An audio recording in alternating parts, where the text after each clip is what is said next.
One of my favorite werewolf movies that I've enjoyed for these several years is turning 40 today. Let's talk about American Werewolf in London. Big D's Entertainment Rankings and Reviews. So greetings my fellow YouTubers and welcome to Big D's Entertainment Rankings and Reviews. My name is Dual, better known to you as the Big D, and this time around I bring to you a review of the 1981 horror comedy flick An American Werewolf in London. Released by Universal for Polygram Pictures. The film was directed by John Landis, who I think I've seen that name before. Give me a second, everyone. Let's see.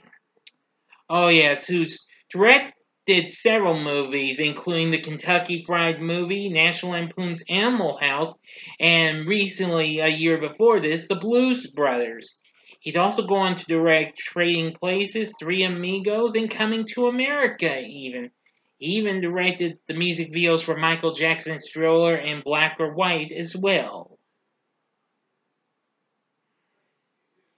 Anyway, the film follows two American backpackers who are attacked by a werewolf while traveling in England, causing one of them to question where he will become a werewolf under the next full moon. The film stars David Naughton along with Jenny Agutter, Griffin Dunne, and John Woodvine. Yeah. It's really something. This was a big success. So let's get into our story.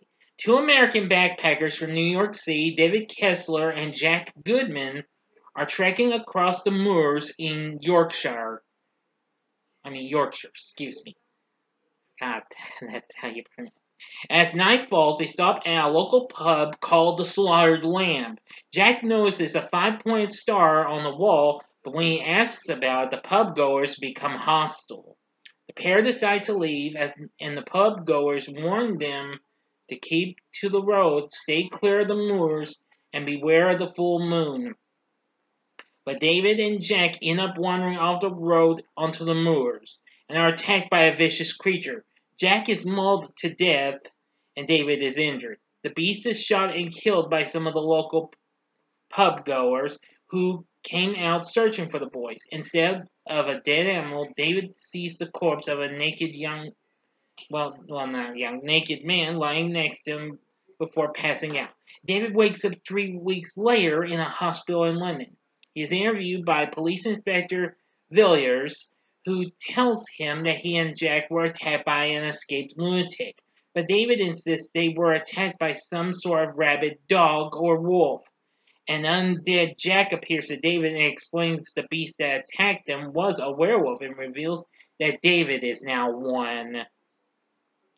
Jack urges David to kill himself before the next full moon, not only because Jack is cursed to linger undead for as long as the bloodline of the werewolf that attacked them survives, but also to prevent David from inflicting the same fate on anyone else. Dr. Hirsch takes a road trip to the Slaughtered Lamb to see if what David has told him is true. When asked about the incident, the pub-goers deny any knowledge of David, Jack, or the attack. However, one distraught pub-goer speaks to Dr. Hirsch outside the pub and says David should not have been taken away, and that everyone else will be in danger when he transforms. Upon his release from the hospital, David moves in with Alex Price, a young nurse who grew infatuated with him in the hospital. He stays in Alex's London flat, where they later have sex. Jack, in a more advanced stage of decay, appears to David to warn him that he will become a werewolf the next night. Jack again advises David to take his own life to avoid killing innocent people, but David refuses to believe him. When the full moon rises, David painfully transforms from his human form into a werewolf, which let me tell you is really something. David, now in werewolf form, prowls the streets and the London Underground, killing and slaughtering 6 people in the process. He wakes up the next morning naked on the floor of a wolf enclosure at the London Zoo with no recollection of what happened and manages to make his way back to Alex's apartment. Now for the final act and the ending, you know the procedure as always. 5 seconds to stop this video, go to the description box below and fast forward to the time below. If you've seen the movie already, continue on after the 5 seconds are over with. Thank you, here we go. Okay, you've been warned. After realizing that he became a werewolf and was responsible for the previous night's murders, David unsuccessfully attempts to get himself arrested in Trafalgar Square. He goes to Piccadilly Circus, calling his family from a phone booth to say he loves them, then loses courage when he attempts and fails to slit his own wrists with a pocket knife. David then suddenly sees Jack in a yet more advanced stage of decay outside of an adult movie theater. Inside, Jack is accompanied by David's victims from the previous night, most of whom are furious with David and suggest different methods for him to commit suicide.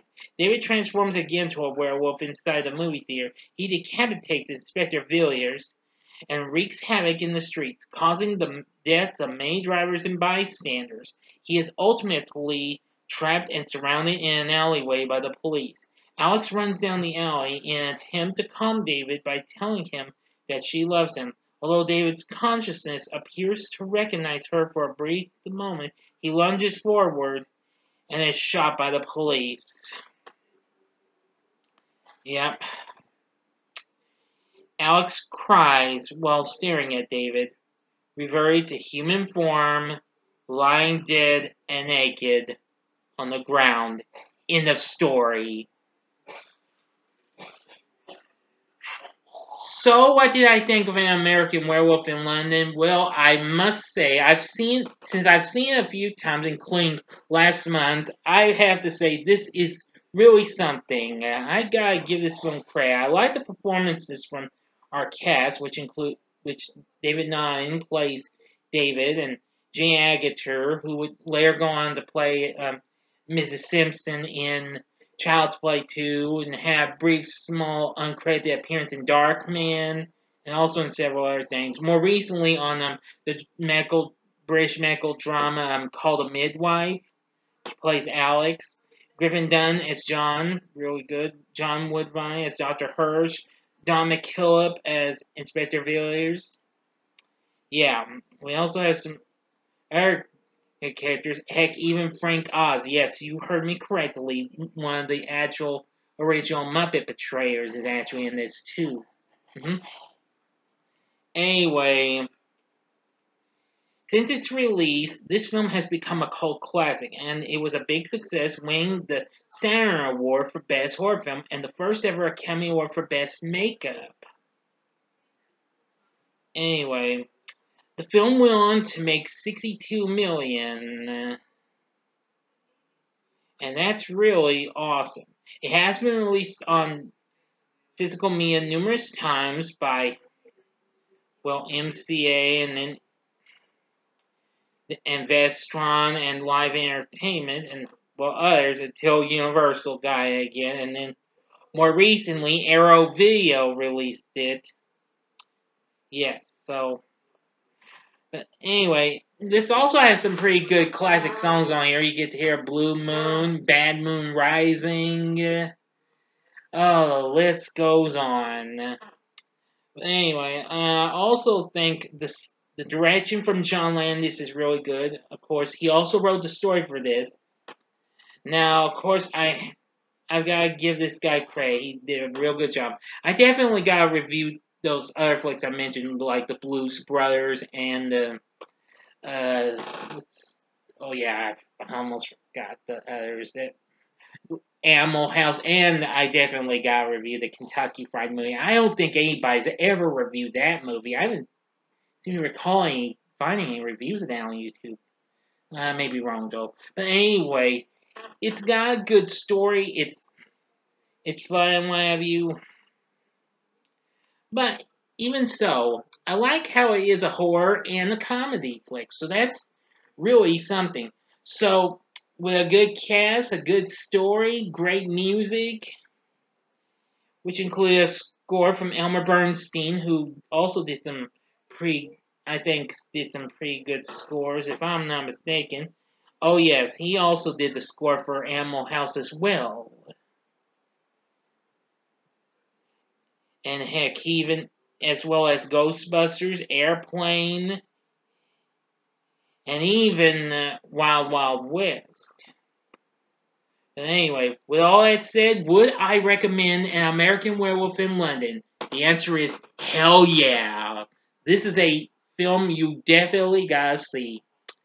I mean, once you watch it, you will not be disappointed. This is definitely a good movie. And, well, 16 years later, Buena Vista's Hollywood Pictures subsidiary released they consider a sequel, but I think it's more of a semi-sequel, American Werewolf in Paris, which is kind of a guilty pleasure of mine. I'll probably be reviewing for Spooktacular October. Stay tuned and find out.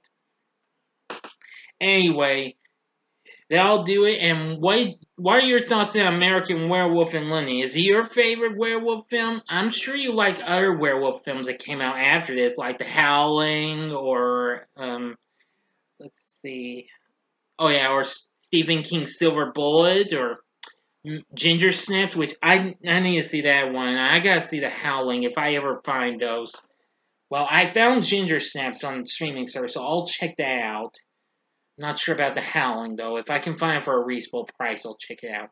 But anyway, tell me what you thought about An American Werewolf in London in the comments section below. If you like this video, click the like button, subscribe to my channel, and be a part of the Big D Nation. Join me next time when I bring to you a spoiler-free review. Yes, I'm going to be doing 2 spoiler-free reviews tomorrow. Now, though I was originally going to do American Pie Presents Girls Rules, that's kind of on hold until Monday, so I humbly apologize for that. So tomorrow you're going to get 2 spoiler-free reviews. First up is going to be the Aretha Franklin biopic, Respect. Thanks for watching, and if you like this, check out these other movies that I've mentioned. In the upper left-hand corner is the review I did for Stephen King's Silver Bullet.